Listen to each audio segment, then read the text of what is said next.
Retired General, former PIDEA Chief, General Dionisio Santiago. General Santiago po, number 45 po sa balota. General Santiago, 45. Alam nyo, ang akin hong advocacy, nagserbisyo ako sa gobyerno ng 44 years. 37 years as a military officer at 7 years as a civilian bureaucrat. So, andala ko 44 years, pero ako'y tahimik na retirado na. Pero ako'y bumalik, nag-a-attempt na bumalik sa government service dahil sa problema ho ng droga. 4.5 years akong PIDEA chief at ako'y din naging director ng Bureau of Corrections na ngayon balitang-balita rin sa droga. Sabi ko, I cannot take it sitting down.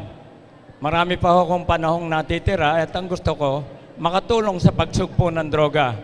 Kabataan ang pinapangalagaan natin dito. Ako ay certified senior citizen na rin. Pero ang ipiniprepare, gusto ko bumalik para i-correct yung mga batas na merong pagkukulang at maglabas ng batas na palagay ko kailangan. Napakarami ho at siguro yung detalye sa pag nag-question and answer ko na ho ibibigay dahil mahahaba ho mga sagot. Basta ako'y bumabalik, priority ko ang droga. Ayoko na ang kabataan na pag-asa ng bayan ay maging kabataan na problema at perwisyo ng bayan. Muli po, General Santiago po, number 45 sa balota. Salamat po.